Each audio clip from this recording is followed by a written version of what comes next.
Hey there guys, today's workout is a core workout. I'm trying to strengthen this midsection.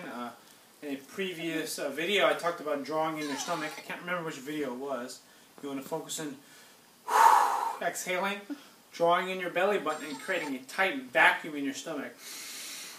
So when you breathe right into that kind of vacuum you're holding in, you're breathing into pressure. That's called your transverse abdominis. We're going to go over a circuit to kind of strengthen that midsection, tighten everything up to kind of help shrink our stomach. That will help you with your waist. So these core exercises, if you're trying to make sure that you win on the tiebreaker, just in case that there is a tie, you want to make sure that waist goes down as well. So anyways, first we're going to focus on is a plank. It's a pretty simple exercise. You can go into your elbows. You're going to position yourself on the ground like so. And you want your shoulders directly underneath your elbows. From this position, you're going to suck in your stomach, breathe. Lift your body, plant the balls of your feet, lift your hips off the ground, and suck in your core. You want to squeeze your butt, draw your navel, hold it in, and you want to position yourself so that you're in a good challenging position. Butt in the air is really not optimal. However, this may still be pretty challenging for you.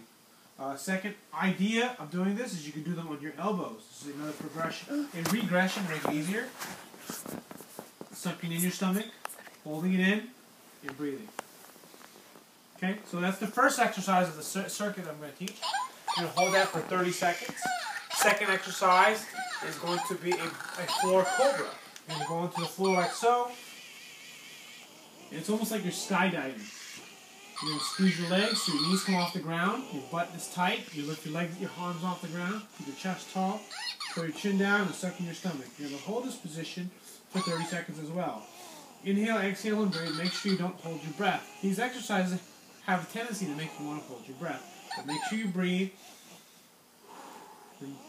keeping everything tight. If that's too hard, you can put your feet down, but you want your butt to stay tight. You don't want to hyperextend your back, and what that means is you're not lifting your chest too high, just a tiny bit up, and challenging yourself. Third exercise is going to be a double crunch. You lie on your back, position yourself so that your knees are up like this, hands behind your head, and what you're going to do is you're going to lift your body fairly controlled and slowly up, exhale, inhale and come down. You want to roll the knees in so that you can work the lower abdominals a little bit to roll the hips up and just curl in. If you can't go this close together, this should be fine. As long as you feel contraction, you can, I don't know if you saw me, I'm shaking a little bit because my muscles are working. Inhale, exhale, inhale, exhale. You're going to do 20 of those. You want to do about a 2-2 tempo. You want to do about a 2-2 tempo. So you're going 1, 2, 1, 2, 1, 2, 1, 2 for 20 repetitions. Those are the 3 exercises. It goes plank, 30 seconds. Cobra, 30 seconds. Or skydiving, 30 seconds. Then double crunch for 30 seconds. You're going to do 3 rounds of that. Or actually, 30 seconds. This is 20 reps. Excuse me. Another idea that if being on your feet is too hard, you can actually try to do it on a bench like this. Elbows in plank position. This can also be challenging for your core. I'm in this, Mom. Suck in your stomach. Sometimes being on your feet might be a little hard. If your stomach is too big, which is very possible, you might not be able to be on your knees without your stomach touching the ground. So it might be a good idea to maybe go onto your elbows onto the bench with your feet off, or if that's even too hard, you can do this. The key thing is that there's a lot of pressure in your shoulders and you're using your core. This might be a little too high, maybe just something that's a little bit more elevated. Another idea too is that you can also do a plank like this for 30 seconds. This in itself can be fairly challenging. Not this is nothing. You want to be your shoulders directly over your wrists or up underneath your elbows. So you cycle that 3 times. I want you to do it without a break.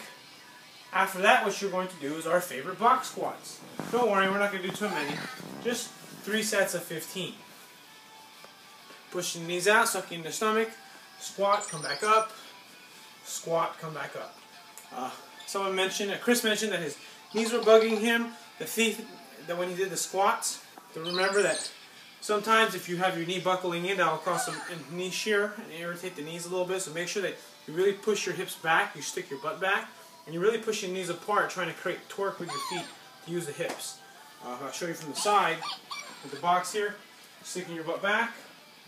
Key thing is keeping the shin as perpendicular to the ground as possible before you begin to bend them. So you don't want to squat like that, for instance, because then that just gets it here.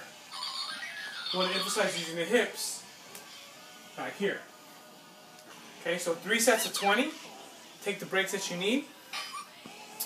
And that's the workout for the day. Hope you're doing well. 2 weeks, and we got measurements. So looking forward to what the weigh-ins are going to be. I think that you should be able to lose at least, if you're really following the diet 100% and you're over 300 pounds, it's not unrealistic for you to lose an average of 8 pounds a week. So I would say 24 pounds is pretty realistic over a 3-week period if you're really, really on track. So anyways, this is me signing off. Kick butt, and if you have any questions, post a comment, send me an email, send me a text. Have a great day.